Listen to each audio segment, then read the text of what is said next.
प्रामाण्यवाद भारतीय दर्शन का एक महत्वपूर्ण विषय है। इसमें ज्ञान के प्रामाण्य के संबंध में चर्चा की गई है।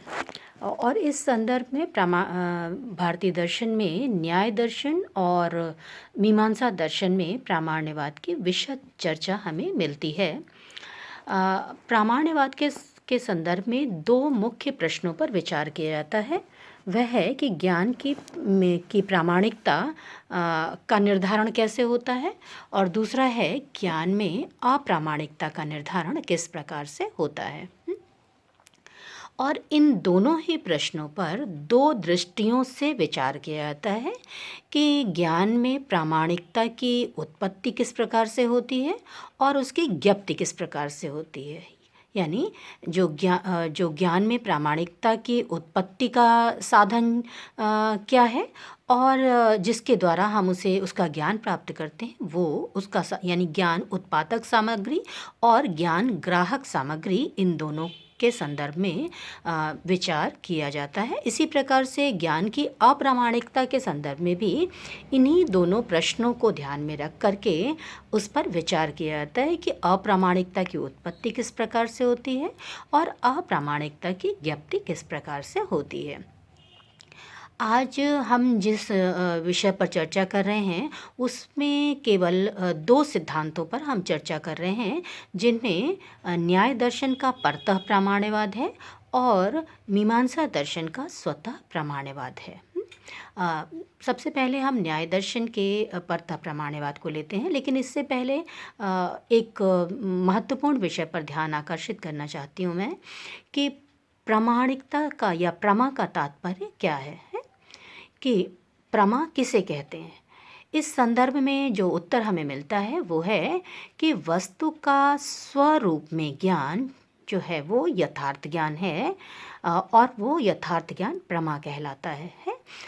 तद्वति तत्प्रकारकम जो ज्ञान है वो क्या कहलाता है, वो प्रमा कहलाता है। जैसे सीप का सीप के रूप में ज्ञान, रस्सी का रस्सी के रूप में ज्ञान, सर्प का सर्प के रूप में ज्ञान, ये यथार्थ ज्ञान है और ये प्रमा कहलाता है।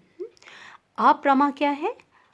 अतद्वती अतद्प्रकारक, कि जो वस्तु का स्वरूप में न होकर के पर रूप में किसी अन्य रूप में ज्ञान अयथार्थ ज्ञान है और ये अप्रमा कहलाता है।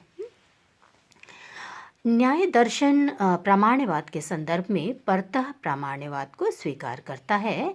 परतः प्रामाण्यवाद का तात्पर्य क्या है कि ज्ञान में प्रामाणिकता कारण सामग्री से अलग अन्य साधनों के द्वारा आती है। ठीक है, कि ज्ञान में प्रामाणिकता कहाँ से आती है? वो जो ज्ञान की कारण सामग्री है उससे ज्ञान में प्रामाणिकता नहीं आती, वरन ज्ञान में प्रामाणिकता कहीं अन्य से आती है। और इसलिए न्याय दर्शन का जो प्रामाण्यवाद का सिद्धांत है वो परतः प्रामाण्यवाद का सिद्धांत कहा जाता है।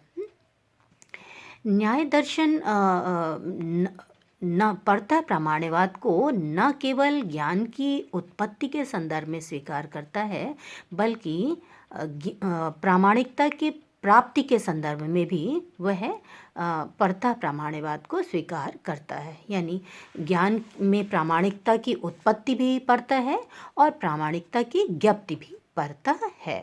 किस प्रकार से है इसका वर्णन जो है वो न्याय दर्शन इस प्रकार से करता है कि ज्ञान का स्वरूप किस प्रकार से होता है कि हमारे ज्ञान हमेशा सविषयक होता है। जब हमारे सामने कोई विषय है, जिसे मान लेते हैं घट है, और इंद्रिय है, नेत्र जो है वो इंद्रिय है, इन दोनों के सन्निकर्ष से ज्ञान का विषय जो है वो घट है, इंद्रिय जो है वो नेत्र है, इन दोनों के सन्निकर्ष से व्यवसायात्मक ज्ञान, जिसे हम कहते हैं यह घट है, यह उत्पन्न होता है। लेकिन जब इसको मानस प्रत्यक्ष जो है वो इस व्यवसायात्मक ज्ञान को विश्लेषित करता है और इसे क्या कहता है, किस रूप में प्रस्तुत करता है?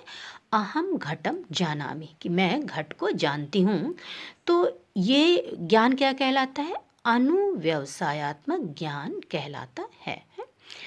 ज्ञान की उत्पत्ति के संदर्भ में न्याय दर्शन ये मानता है कि इंद्रिय और अर्थ के सन्निकर्ष से ही ज्ञान उत्पन्न नहीं हो जाता है। ज्ञान कब उत्पन्न होता है? जबकि जो जो सन्निकर्ष हो रहा है वो कैसा हो? जो ज्ञान की कारण सामग्री है वो दोष रहित हो, है। यानी जो उत्पत्ति कब होगी? जब वो दोष रहित होगी। यानी ज्ञान की उत्पत्ति ज्ञान की कारण सामग्री में निहित नहीं है। ज्ञान में प्रामाणिकता की जो उत्पत्ति हो रही है ये कारण सामग्री में निहित नहीं है, बल्कि जो कारण सामग्री का दोष रहित होना, इसके द्वारा ज्ञान में प्रामाणिकता जो है वो उत्पन्न होगी। अब ये है कि हमें इस ज्ञान की प्रामाणिकता का ज्ञान कैसे होता है?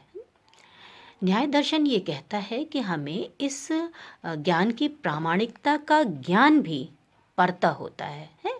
हमें ज्ञान की प्रामाणिकता का ज्ञान भी किसी अन्य साधन के द्वारा होता है। इसके लिए वह सफल प्रवृत्ति सामर्थ्य इस परिकल्पना को लेकर के आते हैं। वो ये कहते हैं कि ज्ञान की प्रामाणिकता का ज्ञान हमें कैसे होता है? जैसे जब हम रजत को रजत के रूप में देखते हैं और उस चांदी के द्वारा जिस प्रयोजन को हम सिद्ध करना चाहते हैं उसमें हम सफल होते हैं, तो हमें ज्ञान की प्रामाणिकता का ज्ञान होता है। इसका तात्पर्य क्या है कि ज्ञान की प्रामाणिकता किसके ऊपर निर्भर है? सफल प्रवृत्ति सामर्थ्य। यानी जब मनुष्य जिसका ज्ञान हमें प्राप्त हो रहा है या जो वस्तु हमारे सामने प्रत्यक्ष हो रही है, इसकी प्रामाणिकता का ज्ञान हमें कब होता है? जब हम उसके प्रयोजन जो उस वस्तु का प्रयोजन है उसमें सफल हो जाते हैं, तो हमें ज्ञान की प्रामाणिकता का ज्ञान होता है। अब प्रश्न ये है कि ज्ञान में अप्रामाणिकता की उत्पत्ति किस प्रकार से होती है और ज्ञान में अप्रामाणिकता की ज्ञप्ति किस प्रकार से होती है? यानी हमें कब पता चलता है कि ज्ञान जो है वो अप्रामाणिक है? न्याय दर्शन ये कहता है कि ज्ञान में अप्रामाणिकता की उत्पत्ति भी परता है। वो कारण सामग्री के द्वारा स्वतः ज्ञान में अप्रामाणिकता भी उत्पन्न नहीं होती। वो कब उत्पन्न होती है? जब कारण सामग्री दोष युक्त होती है। जब हमें नेत्र दोष होता है तो हम सीपी के स्थान पर हमें रजत की प्रतीति होती है। तो ज्ञान में अप्रामाणिकता की उत्पत्ति भी परतः हो रही है। ये परतः क्या है? कि कारण सामग्री का दूषित होना है, दोष युक्त होना जो है, उसकी वजह से ज्ञान में अप्रामाणिकता की उत्पत्ति होती है। इस अप्रामाणिकता का ज्ञान हमें कैसे होता है? न्याय दर्शन ये कहता है कि इस अप्रामाणिकता का ज्ञान हमें तब होता है जब हम असफल होते हैं। कि जब हम रजत के स्थान सीप के स्थान पर जब हमें रजत की प्रतीति होती है, तो जब हम उससे जो रजत की प्रतीति हमें हो रही है उससे जब हम रजत का प्रयोजन सिद्ध करना चाहते हैं तो हम असफल हो जाते हैं।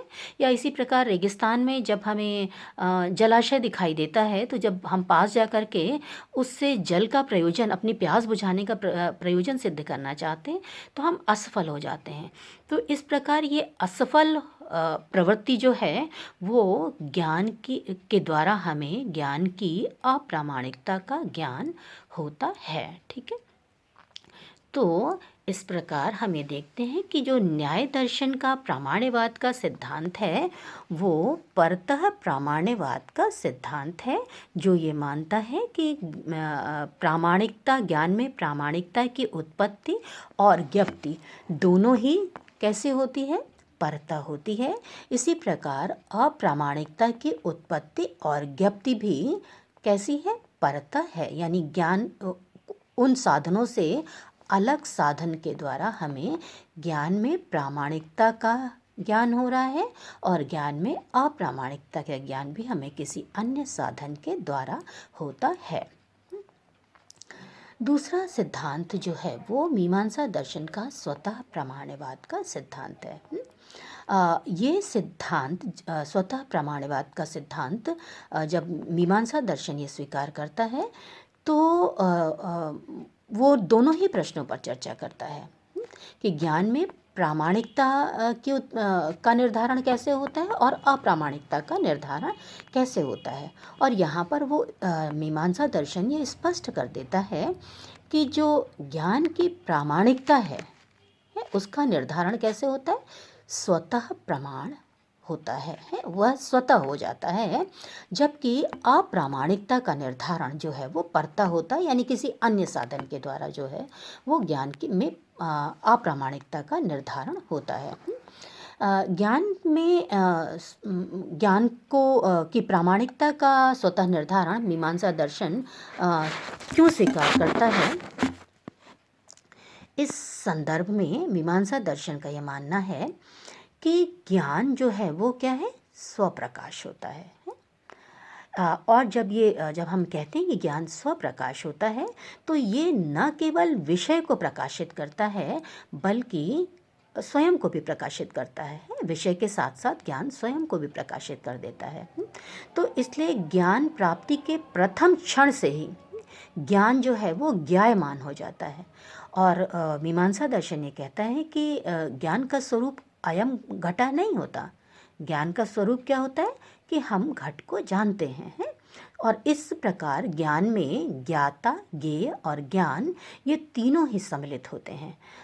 और इस रूप में मीमांसा दर्शन ये कहता है कि ज्ञान की प्रामाणिकता जो है वो की उत्पत्ति जो है वो स्वतः प्रमाणित है।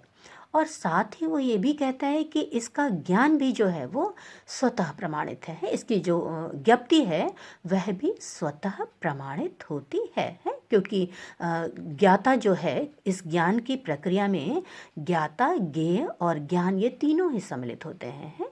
तो जैसे ही हमें ज्ञान प्राप्त होता है उसकी प्रामाणिकता का भी ज्ञान हो जाता है। मीमांसा दर्शन ये स्पष्ट कर देता है कि जो ज्ञान है वो क्या है, विषय का प्रकाशक है। अगर वो स्वयं प्रकाश नहीं होगा तो वो विषय को प्रकाशित नहीं कर सकता। और जहाँ पर विषय को प्रकाशित नहीं किया गया है वहाँ पर ज्ञान उत्पन्न ही नहीं हुआ है। तो इसलिए जब भी ज्ञान की उत्पत्ति कैसी है, उसमें प्रामाणिकता स्वतः प्रमाणित है।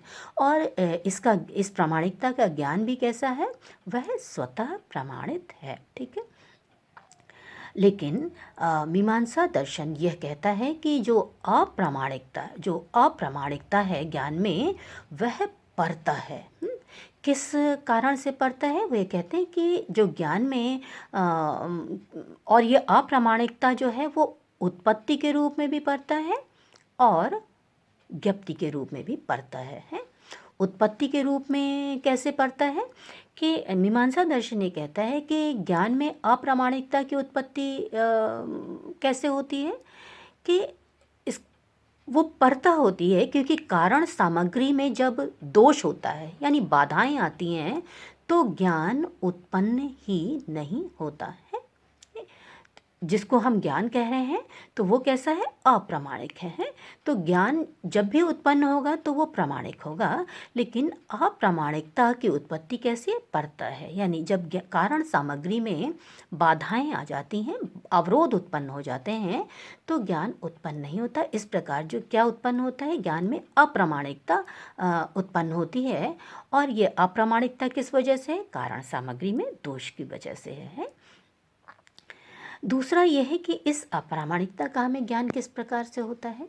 न्याय दर्शन ये कहता है कि इस अप्रामाणिकता का ज्ञान भी हमें परता होता है कि जब जैसे ही बाधाओं, अवरोध को हम हटाते हैं, बाधाओं हट जाती हैं तो ज्ञान जो है वो अपने ज्ञान उस विषय को प्रकाशित कर देता है जिससे हमें ज्ञान की अप्रामाणिकता का ज्ञान हो जाता है कि जो ज्ञान में अप्रामाणिकता आ रही है उसका ज्ञान हमें कैसे होता है, जब अवरोध जो है वो हट जाते हैं। जैसे जब हम रस्सी को देख करके सांप समझ लेते हैं, तो जो अवरोध थे यानी जो प्रकाश था जो कम था या हमारा नेत्र दोष था, जब ये हट जाता है तो हमें ज्ञान का जो विषय है वो स्पष्ट दिखाई दे जाता है। और इस प्रकार से हमें उस ज्ञान की जो रस्सी में हमें सर्प दिखाई दे रहा था, उसकी प्रतीति हो रही थी, उसकी अप्रामाणिकता का ज्ञान हो जाता है। मीमांसा दर्शन ये कहता है कि ज्ञान को स्वतः प्रमाण स्वीकार करना आवश्यक भी है, क्योंकि यदि हम ज्ञान की प्रामाणिकता को किसी अन्य साधन पर आश्रित मान लेते हैं तो उस साधन यानी उस कारण सामग्री की प्रामाणिकता के लिए हमें किसी अन्य कारण की ओर जाना होगा, उस अन्य कारण सामग्री की प्रामाणिकता के लिए किसी दूसरे कारण को स्वीकार करना होगा, और इस प्रकार से अनवस्था दोष उत्पन्न हो जाएगा है। और इसलिए अनवस्था दोष से बचने के लिए मीमांसा दर्शन जो है वो ज्ञान को स्वतः प्रामाण्य स्वीकार करता है। ठीक है।